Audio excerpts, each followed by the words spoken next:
Once on a time, when Brhamadatta was reigning in Benares, the Bodhisattva was born in a village as a potter's son. He plied the potter's trade and had a wife and family to support.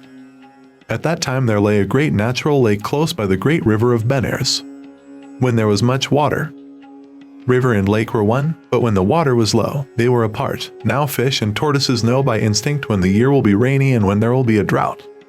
So at the time of our story, the fish and tortoises which lived in that lake knew there would be a drought, and when the two were one water, they swam out of the lake into the river.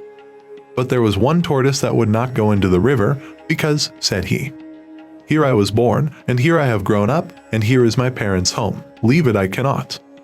Then in the hot season the water all dried up. He dug a hole and buried himself, just in the place where the Bodhisattva was used to come for clay. There the Bodhisattva came to get some clay. With a big spade he dug down, until he cracked the tortoise's shell, turning him out on the ground as though he were a large piece of clay. In his agony the creature thought, "Here I am, dying, all because I was too fond of my home to leave it." And in the words of these following verses, he made his moan. "Here was I born, and here I lived, my refuge was the clay. And now the clay has played me false in a most grievous way. Thee I call, O Bhagava, hear what I have to say. Go where thou canst find happiness, where the place may be, forest or village, there the wise both home and birthplace see.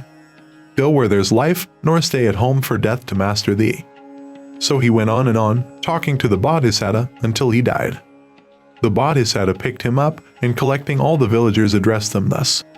"Look at this tortoise. When the other fish and tortoises went into the great river, he was too fond of home to go with them, and buried himself in the place where I get my clay. Then as I was digging for clay, I broke his shell with my big spade and turned him out on the ground in the belief that he was a large lump of clay. Then he called to mind what he had done, lamented his fate in 2 verses of poetry, and expired. So you see he came to his end because he was too fond of his home. Take care not to be like this tortoise.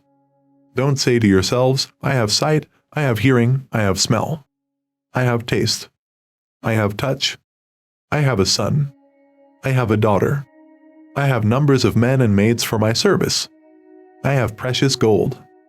Do not cleave to these things with craving and desire. Each being passes through 3 stages of existence." Thus did he exhort the crowd with all of Buddha's skill. The discourse was bruited abroad all over India, and for full 7,000 years it was remembered.